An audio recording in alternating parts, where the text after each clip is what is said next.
We're going to crack open Ken Rosenthal's latest notes column. He's got basically one per day right now in The Athletic. Ken also has Fair Territory, fresh episode that just came out if you want to catch that after our show.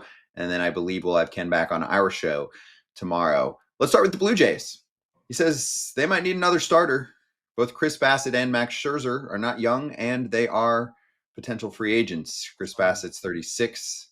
Mad Max is 40. He said they could wait until the offseason to address the possibility of them leaving.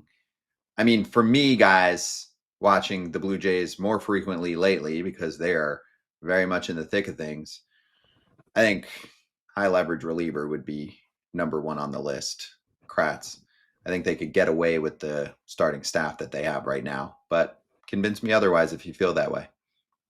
Yeah, I feel that way too. I read Ken's article and I'm like, a high leverage reliever essentially takes the value that you have in those, what Ken was saying, older guys that may or may not, like they may get tired partway through the postseason, whatever it is, they might falter down the stretch. It shortens some of these games. And when you don't have that high leverage reliever, and I get it, we can say relief pitching for every team, so they're going to be in a bidding war, but they have a commanding lead right now in the American League East.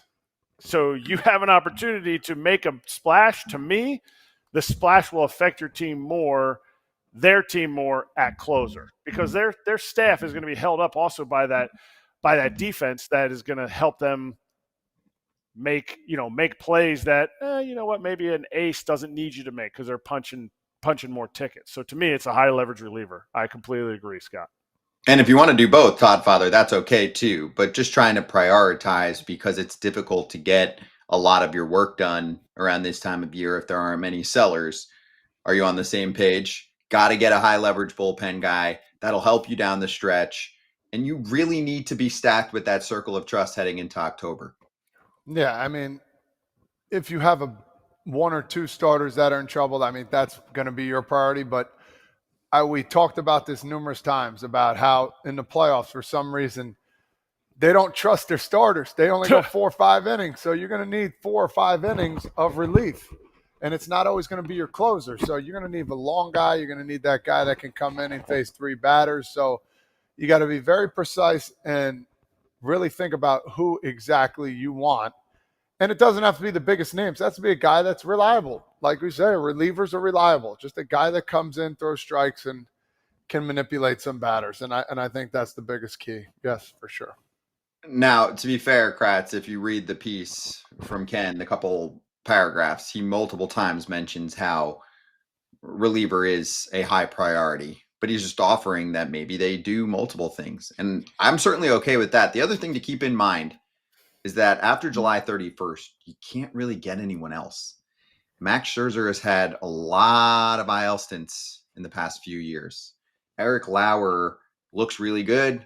That could change. Doesn't have the track record of looking the way he does right now. I mean, it could last or it could not, right? Eric Fetty last year was one of the better pitchers in baseball if you go off WAR. He just got cut yesterday by the Cardinals.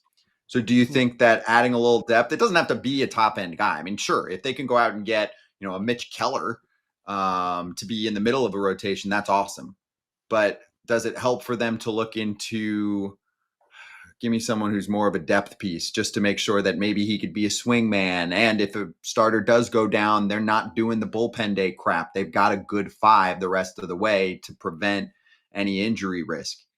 I mean, Eric Fetty just got DFA'd. Do they go pick up Eric Fetty just to like are you looking for innings or are you looking to solidify the American League East? They don't score a lot of runs. To me, you have to be able to put a guy out there that's going to be dominant. I don't think you need innings eaters because partway through August, Alek Manoah is going to be coming back. So they have guys that are coming back. I don't know where Yimi Garcia is at. Obviously, you don't want to I hope. Yes, they need to add. If you're asking me, what do they need more? It is that high leverage bullpen piece. It is that Emmanuel Clase. It is that Ryan Helsley, which we're going to be saying for so many teams right now. If you have a chance at Mitch Keller, and then it kind of hits on what Ken was saying, hey, you know what? These guys are expiring contracts. They're getting older. Mitch Keller can solidify that for the next few years. I like when teams make those moves, but to me, what helps this team the best, I don't think they pry Mitch Keller away. I don't think the Blue Jays are playing in that realm. It's this closer role that they have an opportunity to solidify because there's a couple options out there. Hold up. Offense wise, I mean, they are ninth in runs scored this season. They're 19th in homers, but they're ninth in runs scored. I mean, that's part of why they've played a different brand of baseball. I'm with you, though. I mean, I'm not opposed to an impact bat as well. I don't think that's going to be the priority. What did you just say? What did you just say earlier when we were talking about Eugenio Suarez? What plays in the playoffs?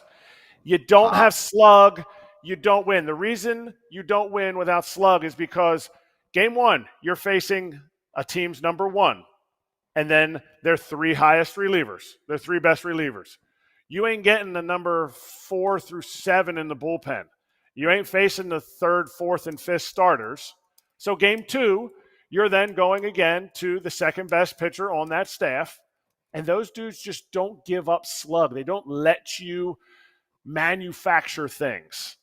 During the season, you can manufacture those things. I'm not going to throw anybody's name under the bus, but if you go to every roster, there's pitchers that you sit there and you go, we're going to feast on this guy. We're going to feast because he matches up well in this way. That is not what wins in the playoffs. You have to drive the baseball. The Blue Jays can drive the baseball, but you add another aircraft carrier to that, and that could be Anthony Santander. I don't know. But if you have a chance, you need to add slug and a shutdown closer. And I'm saying closer. Hoffman will probably still be the closer. But a shutdown arm in the bullpen eliminates slug. That's what they do. That's why they're closing games out. Last part here for me, I'm actually comfortable with what they have 1, 2, 3 in a playoff series. Are you guys? I mean, a mix of Barrios, Gossman, and Chris Bassett. Yeah, if they stick with them. If they stick with them, and the front office doesn't, tell them it's not too soon. Blue Jay fans should never forget that. They should never forget that somebody was forced to take a starting pitcher out who was dealing and making on-field decisions because, hey, you know what? It says that we should bring Kikuchi in here.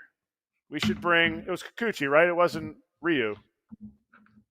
Kikuchi. Yeah, it was Kikuchi Yeah. brought in. Barrios was taken out, and they lost. Yep. So, yes. Now, they didn't score. I love that top three. But, yeah, I like that top three, too. I'm good with that. But for me, priority, high leverage reliever. Number 2, you want to get a controllable starter. I don't even know if you need a controllable starter, just a starter in general, even if it's an innings eater and he's not in the 5 right now. Some Blue Jays fans are probably going to watch this and go, Alek Manoah. Okay, but let's see how he comes back. Let us know your thoughts if you're checking this out. I mean, Alek's been out for a while. To rely on him as the 6th starter, the depth piece, that could be dicey as well. But feeling good about this team. This team looks really good. They look different this year than they have the past couple years.